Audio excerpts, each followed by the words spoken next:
Camille Lelouch ne se présente plus, les tout débuts de sa carrière artistique n'ont pas été très simples, au contraire. Dans un entretien accordé à Télématin ce 23 septembre, la star de la chanson se confie comme jamais sur les nombreuses difficultés auxquelles elle a dû faire face tout au long de sa vie.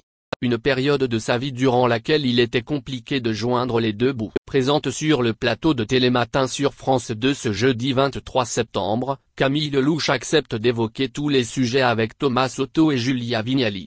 Lors de ce rendez-vous, la jolie brune revient ainsi sur ses débuts et retrace ce parcours qui lui permet aujourd'hui d'être une artiste accomplie.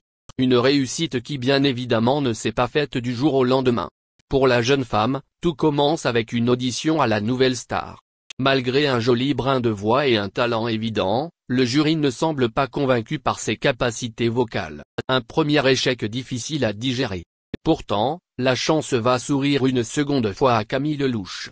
En effet, son passage dans la 4e saison de The Voice va lui permettre de franchir de nombreuses étapes dans le célèbre télécrochet de TF1. Une aventure qui malheureusement s'arrête aux portes des demi-finales, mais qui lui permet de franchir un pas de plus dans le monde du show business. Depuis ce jour, son ascension a été fulgurante. Capable de chanter, de danser ou de se produire sur scène pour des spectacles en solo, la jeune femme a beaucoup de cordes à son arc musicienne dans l'âme. Elle pratique également le piano et d'autres instruments qui lui permettent de s'exprimer. En définitive, une artiste complète. Si Camille Lelouch brille à chacune de ses apparitions sur les plateaux de télévision, elle s'est également fait un nom grâce à sa présence sur les réseaux sociaux. Depuis de nombreuses années, elle partage ainsi de petites vidéos humoristiques dans lesquelles elle imagine des situations toujours plus décalées les unes que les autres. En résumé, un panel très large de possibilités et de dons dont elle use sans jamais abuser. Et comme le rappelle parfaitement Camille Lelouch lors de son passage sur France 2, ce succès a d'autant plus que de valeur qu'il a été dur à conquérir. Face à Thomas Soto et à Julia Vignali, Camille Lelouch se souvient: quand j'ai commencé à faire ces vidéos, j'étais retourné chez ma maman parce que je ne pouvais plus payer mon loyer. Donc je suis retourné chez ma mère, elle s'est occupée de moi et j'ai commencé à me faire chier.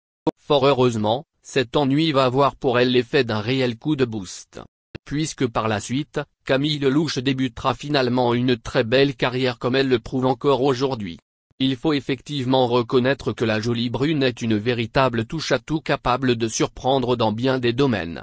Objeco vous invite d'ailleurs à en découvrir plus sur elle. Originaire de Vitry-sur-Seine en banlieue parisienne, Camille Lelouch démontre rapidement un goût prononcé pour la musique. Après l'apprentissage du piano et de l'alto, elle commence d'ailleurs très jeune à se produire dans des piano-bars alors qu'en parallèle, elle suit également des cours de théâtre. Cependant, ces activités ne lui permettent pas de subvenir à ses besoins. Camille Lelouch travaille alors comme serveuse. Peu à peu, elle décroche quelques petits rôles avant de faire partie du casting du film Le Grand Central aux côtés de Léa Seydoux, ou encore Olivier Gourmet. Une participation active et significative qui lui permet d'être présente au Festival de cinéma international à Cannes.